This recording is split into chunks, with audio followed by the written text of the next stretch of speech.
Nucleus of the cell जो है वो क्या है, brain of the cell. Activities को कंट्रोल करता है सेल की और इनहेरिटेंस को भी कंट्रोल करता है। इसके पास जो है क्रोमोसोम्स है, इनके पास डीएनए होता है और डीएनए रिस्पॉन्सिबल होता है कि प्रोटीन सिंथेसिस किस तरह से होना है। ये जो है एक यूकैरियोटिक सेल का न्यूक्लियस है जो डबल मेम्ब्रेन होता है। इसके कंट्रास्ट में जो प्रोकैरियोटिक सेल का न्यूक्लियस होता है वो उसमें मेम्ब्रेन नहीं होती, वो बस इसमें डीएनए वगैरह थोड़ा सा ऐसे होता है, कोई मेम्ब्रेन नहीं है। तो इसको ये मेम्ब्रेनलेस स्ट्रक्चर जो होता बोलते हैं न्यूक्लियोइड, जिसमें एक डीएनए होता है। इसका साइज भी छोटा होता है। प्रोकैरियोटिक और यूकैरियोटिक में डिफरेंस हम इसी न्यूक्लियस के बेसिस पे करते हैं।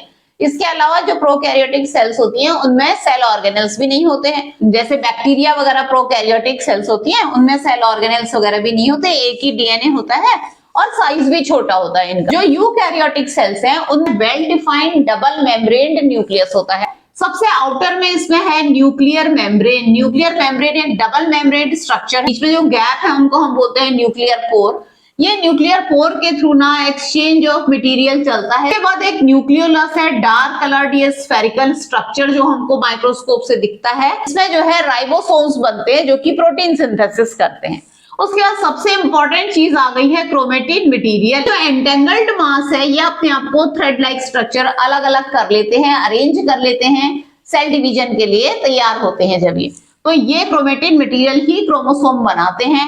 क्रोमोसोम बने होते हैं डीएनए के, जो कि क्या है, deoxy ribo nucleic acid. Chromosomes क्या होते हैं, इस तरह से थ्रेड लाइक स्ट्रक्चर से। अब इनमें ना ऐसे सेगमेंट्स होते हैं, इन सेगमेंट्स को हम बोलते हैं जीन्स। ठीक है, एक क्रोमोसोम्स के अंदर हजारों जीन्स होते हैं। एक जीन जो है वो एक ट्रेट के इनहेरिटेंस के लिए रिस्पॉन्सिबल होता है।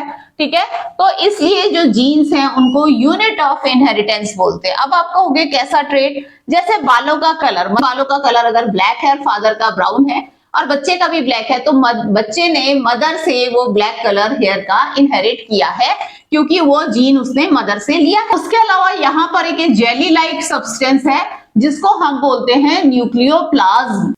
न्यूक्लियर मेम्ब्रेन के अंदर एनक्लोज्ड रहता है। सबसे इंपॉर्टेंट पार्ट है क्रोमेटिन मटेरियल, जो कि एंटेंगल्ड मास ऑफ क्रोमोसोम्स होता है। सेल डिवीजन के टाइम में क्रोमोसोम्स अपने आप को अलग अलग कर लेते हैं थ्रेड लाइक स्ट्रक्चर्स में, और फिर उनमें सेल डिवीजन होता है। जो क्रोमोसोम्स होते हैं वो डीएनए के बने होते हैं, डीऑक्सी राइबो न्यूक्लिक एसिड के। जैसे एक घर बना होता है सीमेंट से, तो वो ये क्रोमोसोम्स बने हैं डीएनए यानी कि डीऑक्सी राइबो न्यूक्लिक एसिड से।